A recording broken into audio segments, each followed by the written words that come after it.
Hello everyone. So now let's talk about the perspective of the self. So last time we've talked about the philosophical perspective. So basically, it's a perspective of the self yung na inalam natin paano ba nagsimula yung term na selves, paano describe ng philosophers yung self according to what they believe in, no? So sabi ko nga sa discussion ng syllabus natin na after we know the history of the self, i-define naman natin siya in a perspective wherein individual ang atake. So, psychological perspective naman yon. So, first, let's define psychology. So, psychology kasi is the scientific study of behavior and mental process. Okay? And, paano nasasabi na paano na measure ng psychology yung mga bagay na yon? So psychology uses systematic methods to observe human behavior and draw conclusions from it, no? So yung mental process, syempre tatanungin natin, or there are certain ways para malaman how an individual process their thoughts, their mental capacity, no? So, let's define behavior. So, pag sinabi natin behavior, it is everything that we do that can be directly observed. So, pag dinignan mo yung isang tao, and then, nakita mo kung ano yung mga pinagagagawa niya, so that is what we call behavior, no? Everything, their actions, kung ano ba yung mga ginagawa, like kissing, baby crying, riding a motorcycle, ano ba yung mga ginagawa nila when they do that, no? So, that is what we call behavior. So, everything that can be directly observed. Pag sinabi naman nating mental process, these are thoughts, feelings, and motives. So, kabaliktaran siya ni behavior, wherein si behavior kasi directly observed, si mental process, ang nakaka-alam lang nito ay ikaw mismo, the individual only, unless you tell it to other people. Yun ang kabaliktaran nila. Yung behavior, ginagawa mo siya, nakikita siya ng ibang tao. Yung mental process, naiisip mo siya, nararamdaman mo siya, pero ikaw lang ang nakakaalam nun. Okay? Yan. So, they include thinking, yan, feeling something, and also the memory of a person is included in your mental processes. So, madami pa yan. And these are a few examples. Okay? So, I hope na malinaw yung dalawang yan. Okay. So, pagdating naman sa psychology, di ba? Parang ang confusing. Who am I? Ganun, individual, mental processes, behaviors. So, meron din silang sariling atake, no? So, pag tinanong who am I to a person, so may dalawang concept na may isip. So, what we call identity and self-concept. So, magkaiba yung dalawang yan. No, pag sinabi natin self-concept, it's basically what comes to mind when you're asked about who you are. Ikaw. Okay? So, pag sinabing self-concept, ikaw, kung ano yung naisip mo about yourself, that is your self-concept. Ang kinaiba niya kay identity is that identity is composed of personal characteristics, social roles, responsibilities, as well as affiliations that define who one is. So, what you believe yourself to be, plus how others see you, what are your social roles, responsibilities, and affiliations. Ibig sabihin, membership mo to certain groups of people.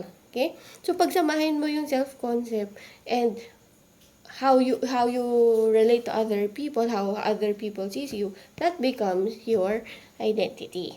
Okay? So, yan yung konsepto nila ng self. And pero si psychology, may sariling definition din dyan. So, when we talk about the self, it's the totality of the individual, including all characteristics, attributes, behaviors, conscious and unconscious, mental, and physical. So, basically, for this example, no, parang related siya sa term na personality. Okay? So, yan. So, for this one, we're going to talk about 4 approaches on how we define the self in psychology. Okay, the psychodynamic, humanistic, behavioral, and cognitive. And just like the previous discussion wherein napakaraming tao doon, 10, no? Ito, different approach consists of different people din, no? So may mga theorists dito, may mga psychologists wherein they differ in how they define the self. Ang pagkakapare-pareho lang nila is how they approach their definition of the self. Okay? So, punta tayo sa first one, psychodynamic approach. And for this one, yung definition daw ng self or yung personality ng isang tao emphasizes unconscious thoughts, the conflict between biological drives such as the drive for sex and society's demands and early childhood and family experiences. So, mostly, sinasabi dito na yung sarili mo daw, how you came to be is because of your unconscious thoughts, no? Yung mga biological drives na na pinupuno niya yung unconscious thoughts mo, like thinking about sex or not thinking about sex. And yung demands ng society, ano yung naging epekto ng society sa sarili mo, and ano yung naging epekto ng early childhood experiences sa sarili mo. And because of those experiences daw, that is how you created yourself. Okay? So that's psychodynamic approach. So, ang unang psychologist dyan ay ang kilalang-kilala na si Sigmund Freud. No? So, pag sinabing psychodynamic, psychoanalytic, si Sigmund Freud talaga ang papasok dyan. And sinasabi niya na early relationships with parents shape your personality. Okay? And mostly, si Freud kasi, nagfo-focus siya sa unconscious ng isang tao. Okay? Tapos, sabi kanya kasi, yung kaya daw ganito ang isang tao is because of their unconscious thoughts. And since unconscious siya, hindi tayo aware. Pero meron pa ring epekto yung unconscious thoughts na yun sa mga pinagagagawa natin. Okay? So, may explain natin. So, sabi niya, the concept of self is ito daw, divided into 3. Ito na yung in-example ko last time, no? Na sabi niya, si self daw ay meron tayong 3 parts. The id, the ego, and the super ego. Okay? So, yung sarili daw natin is divided into these 3 parts. Wherein, may isang part dyan na ang goal lang niya is to satisfy biological needs, satisfy whatever drive na gusto nyo masatisfy. Yung isa naman, may konsensya na kasama. Okay? It's the moral principle. And yung isa naman, ito yung reasonable. Ito yung rational one. Okay? So, ano yun? So, si id, pag sinabi natin si id, always remember pleasure. Okay? So, ito daw, si id daw yung part ng self natin na ang gusto lang niya is ma-pleasure. Gusto lang niya masatisfy yung basic needs natin, yung desires natin, yung mga drives na yan. Yun lang ang gusto niya, masatisfy yung mga bagay na yun. Okay? So, kabaliktaran niya ngayon, si superego. Si superego kasi ngayon is what we call the moral principle. So, pasok dito yung konsensya mo. So, ito yung nagdidikta daw sa sarili whether you do something or not.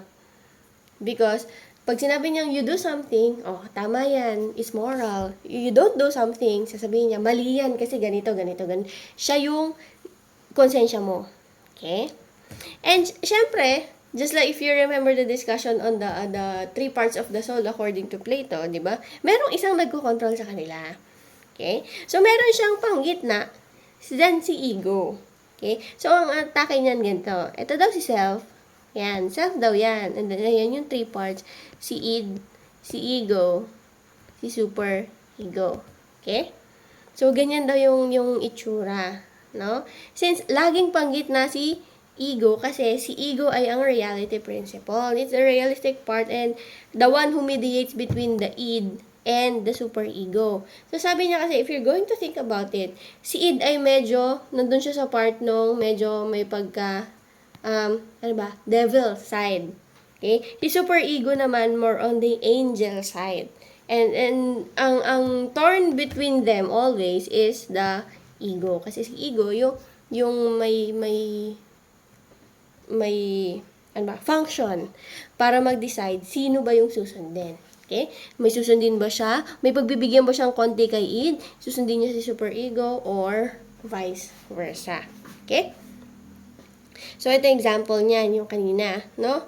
Sabi, kunwari, binigyan ka daw ng isang bag ng kisses ng nanay mo. Okay?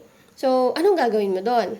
Okay? First, sasabihin ni Id sa'yo, it's all yours. Forget about your brother. Keep it to yourself. Kasi iniisip mo, ba't ibigyan ko kaya yung brother ko? Ganyan.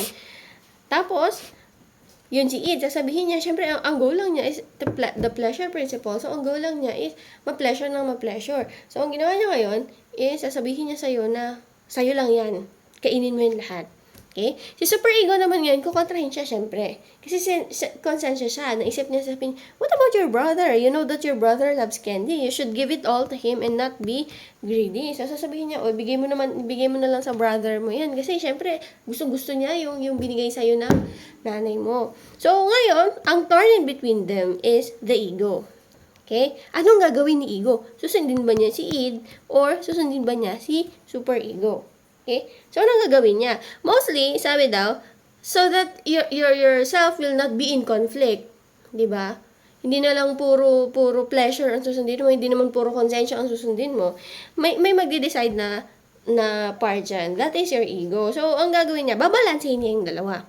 Okay? So, sasabihin niya, I know my mom gave me this candy to share with my brother. We should split it evenly. So, in that way, na ginawa ni ego, di ba, masasatisfy si id, may candy ka na, masasatisfy din si super ego kasi nga, mapibigyan mo din yung brother mo. So, see, that's how the ego works. Binabalanse niya kung ano yung kagustuhan ni id at ni super ego. Okay? So, now, think about yourself. Gano'n kaya kadaming id yung pinapairal ko? Or gano'n kaya kadaming super ego yung pinapairal ko? Gano'n kaya nahihirapan na yung ego ko to decide? Diba? So, ayan, for example, sasabihin na lang, uy, may pasok na bukas. Kaya tinatamad pa ako, sasabihin ng id mo. O sasabihin naman ng super ego, ay, pag hindi maganda yan. Pag hindi ka pumasok, wala ka matututunan, ganyan. So, ano gagawin naman ni ego ngayon, di ba? Ano gagawin niya? Mapapasok ka ba? Tinatamad ka nga. Or susundin mo or magpapadala ka sa emosyon mo, di ba?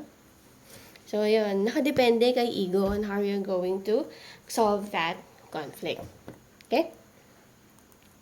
So, yan. Also, ito na yung part ni Sigmund Freud wherein merong unconscious na ito daw yung pinaka nag-form ng personality mo. Okay? Ng self mo. Kasi sinasabi ni Sigmund Freud na yung super ego, and id, pwede daw tayong maging aware or conscious and pwede rin hindi. Okay? Pag sinabi nating id, hindi tayo aware kung ano yung gusto natin. Okay? Unconscious lagi si id.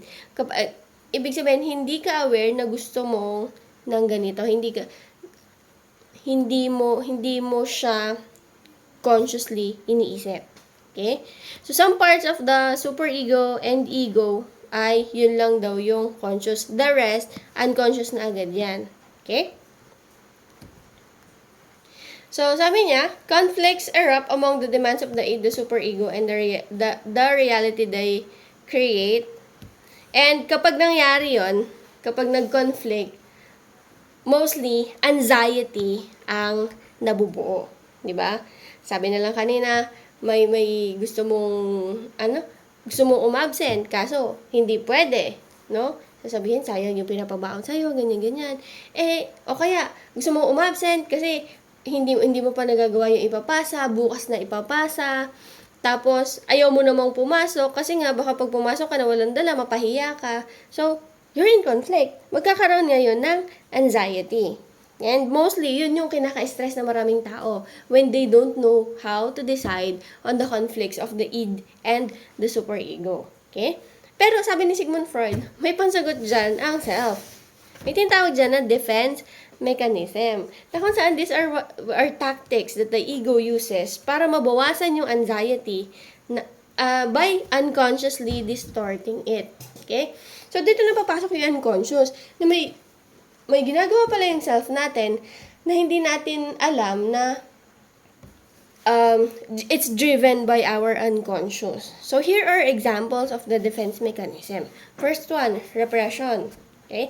Sabi, pag si repression ay the ego pushes unacceptable impulses out of awareness back into the unconscious mind. Ibig sabihin daw, pag mayroong isang traumatic event daw na na-experience ka, tapos, ayaw nang ma-experience ulit yun ng ego, kasi nga iisipin mo siya ng iisipin, ang gagawin niya, i-repress daw niya yun. Itatago niya ulit sa unconscious. And di ba sabi nga, si unconscious, hindi mo yan mapupuntahan. Unconscious nga kasi siya. Okay? So, safe siya doon. Okay? So, that is one way of the ego protecting yourself from anxiety. Huwag mo na siyang isipin. Di ba minsan, kunwari, na-aksidente yung isang tao, sorry for the example, pero na-aksidente yung isang tao, tapos may magtatanong sa kanya, ano bang nangyari? Ang sagot nila, hindi ko alam. Hindi ko na matandaan. Okay? One possible explanation that is that the ego repressed that traumatic event. No? Itinago na niya sa unconscious. Kasi, syempre, pag inisip niya ulit, ano yung nangyari? Syempre, ma-relieve niya yung experience, ma-relieve niya yung trauma. So, ayaw na niya ma-experience yung anxiety ulit na yun. So, ang gagawin niya, i-repress na lang niya. Tatago na lang niya para hindi na niya ulit maalala. At least, hindi na na-anxiety yung sarili. Okay? So, that is repression. So, example, another dito is a young girl was sexually abused by her uncle. Sorry for the example. As an adult, she can't remember anything about the traumatic in experience. So, ang nangyari doon, si ego, ni-repress niya. Okay? Another, rationalization. So, for this one naman, the ego replaces a less acceptable motive with a more acceptable one. Mostly ginagawa natin to. No? We rationalize. Binibigyan nating dahilan yung mga shortcomings natin. No? A college student that does not get into a fraternity of his choice, okay? He tells himself that the fraternity is very exclusive and has a lot of students could not get in. Okay? We rationalize. O, ito na lang, mas madali. For example, nakakuha ka ng 5/20 sa quiz nyo. Kasi hindi ka nag-review. Okay? Pero hindi mo matanggap na 5/20 lang yun. Kasi tiwala ka sa sarili mo kahit di ka nag-review. Kaso, 5/20 talaga. Pero ayun na, wala kang nagawa. So, ang gagawin mo, you rationalize. Sasabihin mo, 5/20 lang ako. Ang hirap-hirap naman kasi, tignan mo nga yung pinakamataas, ganito lang yung natanggap niya. O kaya, sasabihin mo, ganito lang nakuha ko kasi nakalimutan ko kasi mag-review kagabi, ganyan. So, you rationalize. Bibigyan mo ng bibigyan mo ng more acceptable na reason yung nangyari para hindi maka-experience si ego ng anxiety. Okay? O sinong gumagawa sa inyo niyan? O kaya, ito, famous example ko. May nililigawan ka. Tapos, meron isa pang nanliligaw sa kanya. Ngayon, sinagot niya isang nanliligaw kasi nga, meron yung kotse, no? Tas mas mayaman sa'yo. So, paano mo i-rationalize yun? Para hindi naman masyadong ma-hurt yung ego mo. Sasabihin mo, okay lang yan, mas pogi naman ako doon. Kaya, okay lang yan, mas maganda naman ako doon. Okay? So, that is an example of rationalization. Next, displacement naman, another defense mechanism. So, I think, aware din kayo dito sa example na defense mechanism na to. So, ang nangyari daw yan, the ego shifts feelings towards an acceptable object to another, more acceptable object. So you displace, no? So, example dito, a woman can take her anger out of her boss. So, kunwari, yung isang tao na pagalitan ng boss niya, syempre, hindi naman niya pwedeng awayin yung boss niya, baka matanggal siya ng trabaho. So, pag uwi niya, ang awayin niya yung asawa niya. Without any reason. Okay? So, ang nangyayari doon, displacement. Minsan kasi, yung ego, gusto niyang maglabas ng emotions niya. Ang kaso, there will be circumstances na hindi niya pwedeng ilabas yung galit niya. For example, yun nga, napagalitan siya. Boss niya yun, hindi niya pwedeng awayin.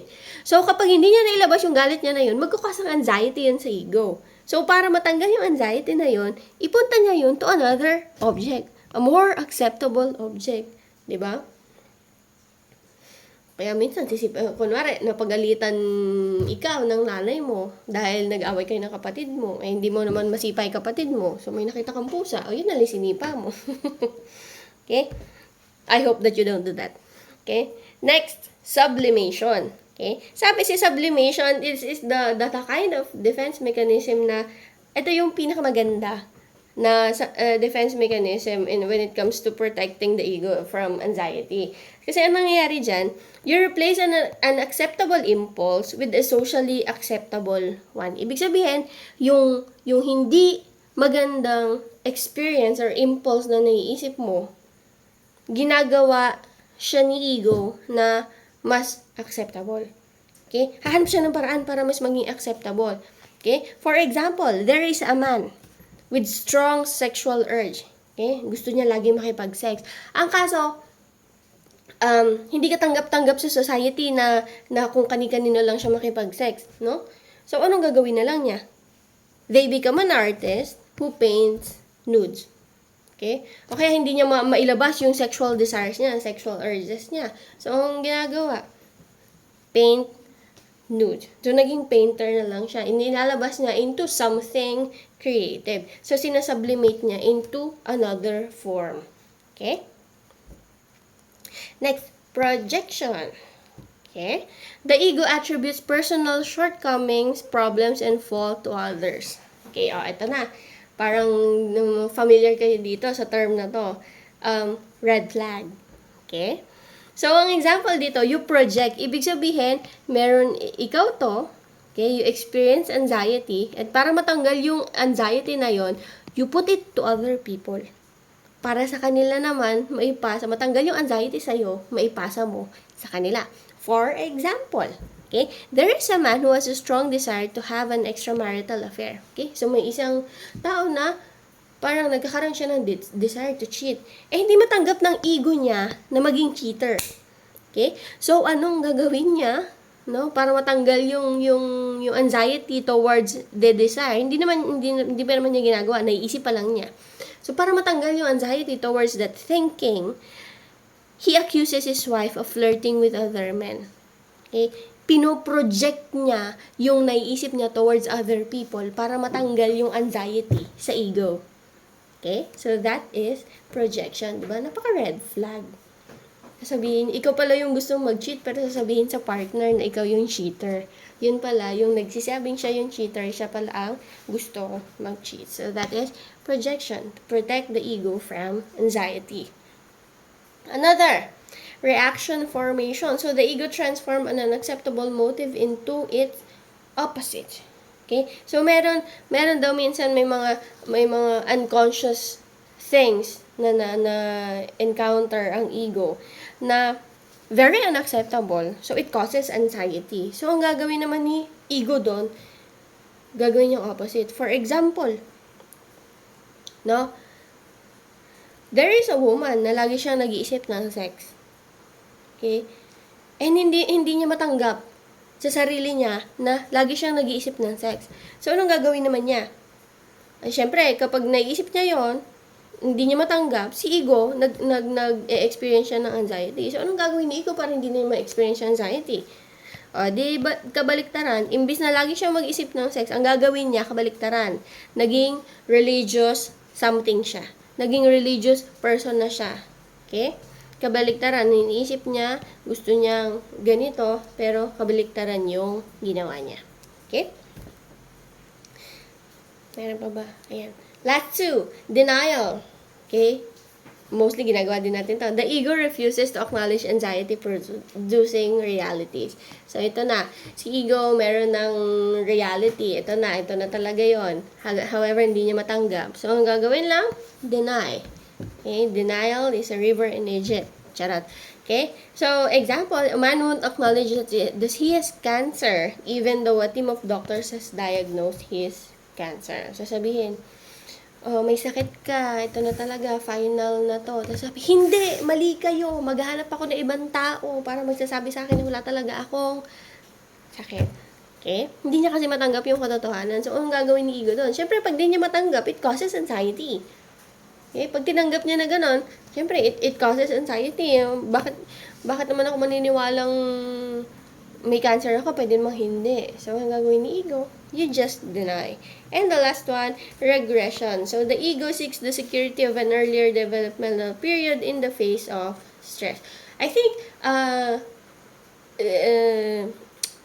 on your age, you're familiar with this one, na kung saan yung kapag sobrang stress na kayo, ay parang nagre-regress kayo or bumabalik kayo sa previous nyong stage. Diba? Minsan, di ba, pag na-stress ka, Tapos kapag parang gusto mo na lang maging bata, mag-baby talk, gumawa ng mga batang things, ganyan. So, an example is a woman returns home to mother every time she and her husband have a big fight. Bakit bumabalik siya sa nanay niya? Kasi yung mother niya, being with her mother, gives her comfort. It's her comfort zone. Okay? Bumabalik siya kung saan dun sa masaya lang. So, regression. Kasi nga, ayaw ni ego ng anxiety. And ngayon, dun sa stage niya na ngayon, may anxiety. So, para mawala yon, alis siya. You regress to previous na developmental period. Okay? Diba yung ibang term pa is nagbabata-bataan, nagbe-baby-babyhan, ganyan. Kasi nga, sobra na silang na-stress. Okay? So, that is Sigmund Freud. O, diba? Ang haba no kanya. Okay? Next is, sa psychodynamic pa rin, si Alfred Adler. Okay? Pero, wait.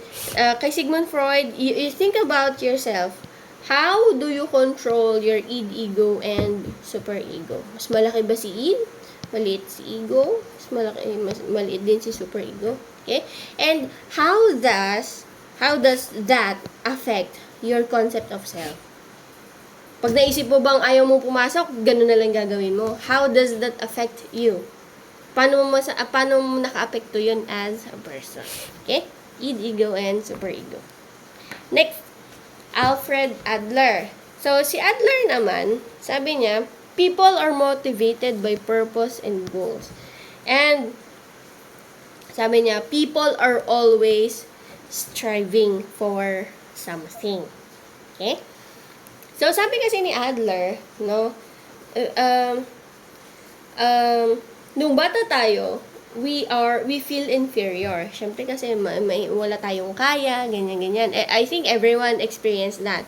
Na gusto mo maging something pero hindi mo kaya, gusto mo magkaroon ng ganito pero hindi kaya kasi bata ka pa lang. Yan. So it gives us feelings of inferiority. And sabi niya, sa development daw ng self, that inferiority helps us on how we lead a path to our life, no?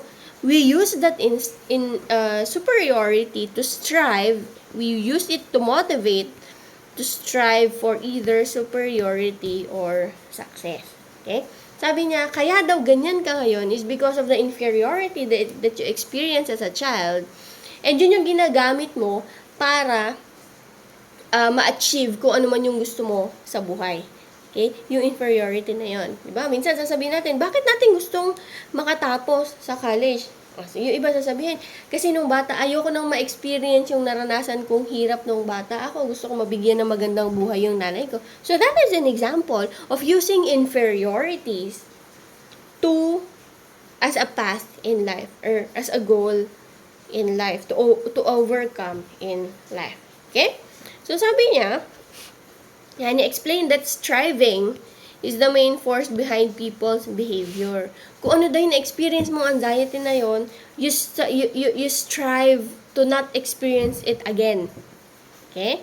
So, that's why, yun yung ginagamit mong driving force para, kaya kung sino ka man ngayon, yun daw yung dahilan. That inferiority. Okay? So, because when someone feels inferior or weak, they are motivated to compensate by setting goals to succeed and feel capable. Diba? Ayaw ko nang maranasan yung hirap ulit nun. Ayaw ko nang maranasan na mabuli ako. Ibig sabihin, pagagandahin ko yung ayaw ko nang maranasan ulit yung na parang walang alam. So, ang gagawin ko, mag-aral pa ako ng mag-aral. Okay? And that drive leads to people to develop skills, gain confidence, and achieve success in life. So, very important daw yung inferiority na naranasan mo on how you're going to live your life. Okay? Sabi niya, there are two types of striving. Striving for personal superiority and striving for success. So, sabi na, given, again, na meron tayong inferiority nung mga bata tayo, no? And yung inferiority na yun yung gagamitin natin on how we live our life. And there are two ways on how we're going to live our life. we strive for superiority or strive for success. So, anong pinagkaiba ng dalawa? When you strive for personal superiority, so this is when a person is mostly focused on being better than others, often due to exaggerated feelings of inferiority. So, it may lead to superiority complex where they act arrogant or overconfident to hide their insecurity. So, ito naman, no? Maganda naman to. You use your inferiority to be superior. Pero mostly, pansarili kasi yung atake nito. Striving for superiority. Siguro nung bata, naka-experience ng inferiority, and sinabi niya, paglaki ko, gusto ko maging mas magaling ako sa kanila. Okay? So, mostly, pansarili ang atake. Okay? Kabaliktaran naman niya si striving for success. So, this is more of a healthier motivation wherein people are driven by social interest, wherein they want to succeed not only for themselves but to contribute to the well-being of others in the society. So, this type of striving is linked to mental health and meaningful life goals. So, striving for success kasi, for example, yun nga, nakaranas siya ng hirap nung bata siya, no? Sasabihin niya, gusto kong yumaman, okay? Para kagaya ko ng ibang tao na maganda ang pamumuhay at para mabigyan ko rin ng magandang pamumuhay yung pamilya ko. Okay? So, isinasama mo dun sa motivation mo yung other people. Okay? Okay? Gusto kong maging doktor para matulungan ko. Siguro kasi nung bata na nakita niya yung kapatid niya namatay dahil mahirap lang sila, walang doktor. So, anong ginawa niya? Striving for success, nag-aral siyang mabuti, naging doktor siya para makatulong siya sa pamilya niya and matulungan niya yung mga mahihirap na kailangan ng doktor. So, that is an example. So, mostly, pag sinabing striving for success, ay pangmaramihang tao yung iniisip. Okay? Driven by social interest. Interest to help other people. Okay? So, that is two ways on how you use your inferiority to live your life. You strive for superiority, masabi mong mas magaling na ako sa kanila, mas better na ako sa kanila, or you strive for success. Gusto ko ng, ayoko na maging inferior, gusto ko lang sumakses na lang sa buhay kasama ng mga tao na sa paligid ko. Okay? So what is inferiority complex? Dito rin 'yon pasok sa konsepto na to. Inferiority complex naman is that since Adler believes that everyone has inferior feelings no mga bata tayo, no? Typically we use that to improve ourselves, no? Kaya nga may striving for success or superiority. However, kapag masyado na yung feelings of inferiority na yon na parang palagay nila hindi na nila yun ma-overcome, nagkakaroon na ng inferiority complex wherein they become too overwhelmed by their inferiority feelings and they feel deeply inadequate or less than others. Okay? For example, kaya mas magaling siya sa akin, okay lang, ganito lang kasi ako, ganon, hindi na ako sasukses sa buhay, ganyan, kasi syempre mahirap lang kami, ganyan. Yung inferiority feelings na yun, masyado niyang ginawang personality, okay, that's why and that is called inferiority complex. Overly worried sila, so these are people na dahil iniisip nila inferiority nila yun, nangyari sa kanya, naging shy, naging insecure, overly worried about whether they are good enough. Okay? And kabaliktaran naman niya, superiority complex, wherein, since they experience inferior feelings, gusto niya, mas magaling ako sa iba, no? Mas magaling siya sa iba. And, para hindi na niya ma-experience yung inferiority feelings na yon, okay? Anong ginagawa niya? They act like they are better or more important than others. Parang sila na yung pa-importante, no? Superior ako sa inyo, mas magaling ako sa inyo, no? They might boast, act arrogant, look down on other people. Okay?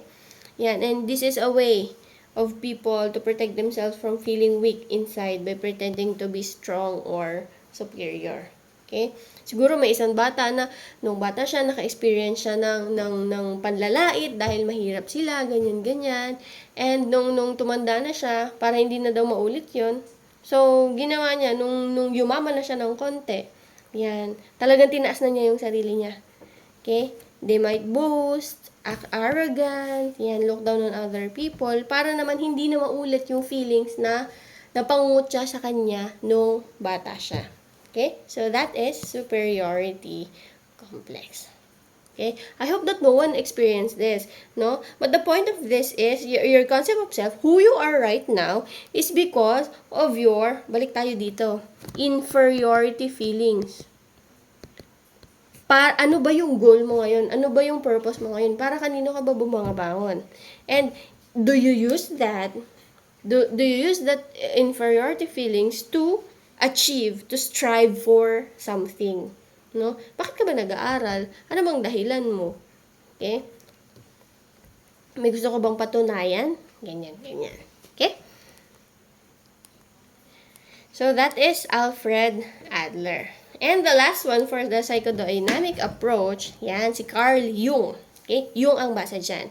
So, si Carl Jung is very, very famous siya na psychologist din. So, if you're familiar with MBTI, yan, sa kanya mostly nanggaling yun. Okay? Yung concept niya sa psychology na introversion and extroversion, sa kanya nang galing yun. Okay? So, if you're familiar with these terms, yan, si Carl Jung ang gumawa niyan. So, for his concept of self, so attitudes ang pinag-focusan niya. And sabi niya, there are two kinds of attitudes, introverted or extroverted attitude. Okay? So, ano bang pinagkaiba ng dalawa? Sabi niya, an introvert person is a person whose interest is generally directed towards inward, or towards in his own feelings and thoughts, in contrast to an extrovert, wherein yung extrovert ay towards other people in the outside world. So, basically, yan, si introvert ay towards themselves, si extrovert ay towards other people. Okay? So, anong pinagkaiba ng dalawa? So, if you're going to think about their dispositions or attitudes, pag tinaming introvert, ano yan? Reflective. Ibig sabihin, you reflect on the experiences that you have. Kasi, sabi nga, hindi naman sila, to give meaning to things, no? They reflect with themselves. Si extrovert naman, to give meaning to things, they were outgoing, they tend to talk to other people to find meaning to their experiences. Baliktaran siya ni introvert, wherein they reflect on their own. Okay? Si introvert, they prefer solitude din also. Okay? Si extrovert, bukod sa kabaliktaran, no, outgoing, action-oriented, laging gusto niya may ginagawa, adventures, no, external experiences. Samantalang si introvert, yan, pabasa-basa lang ng libro sa sarili niya, yan, nasa siyang sulok, ganyan. Another, okay? So, si introvert, hindi naman mostly mag-isa lang talaga siya. They have relationships, but they have few. Okay? Mas focus sila sa pagkakaroon ng quality relationships, meaningful relationships, than quantity, na kabaliktaran ni extrovert. Kasi si extrovert ay more on socially inclined. Mas masaya siya pag nasa vicinity siya ng maraming tao. No? May mga taong ayaw ng ganun. Pero ang extrovert, mas gusto nilang mas may nakakausap na tao, nalulungkot sila kapag mag-isa lang sila. Kailangan lagi silang may kausap, lagi may kasama, lagi nasa maraming tao. Okay? Introverts are also reserved. Ibig sabihin, when they think of something, when they feel something, yan, mostly, they keep it with themselves. But si extrovert, expressive yan. Okay? They are talkative, expressive of their thoughts, feelings, and so outward ang atake niyan. So kung meron kang friend na yung kahit di mo tinatanong, friend, alam mo ba nalulungkot ako today? Kasi ganito, ganyan. Okay? So, that is an example of an extrovert. Pero, Pag introvert yan, malalaman mo lang sa nalulungkot siya kapag nag-iba na yung behavior niya, no? Pero hindi niya yun sasabihin sa iyo. Okay? Pero most of the time, hindi mo rin alam kapag nalulungkot ang isang extrovert. Kasi nga, mostly ay nakapansarili ang gusto ng extrovert. Hindi niya sinishare with, introvert. Hindi niya sinishare with other people. Okay? So, yan. So, this is the concept of self ni Carl Jung. Introversion and extroversion. So, think about ourselves. Alin ba ako dito sa dalawang to? Okay? Sabi nila, there is the third na, ambivert. Ambivert. Panggitna daw yan. No? Pero it's not mostly used na officially. Okay? Kaya, ayan, meron pa rin introversion and extroversion.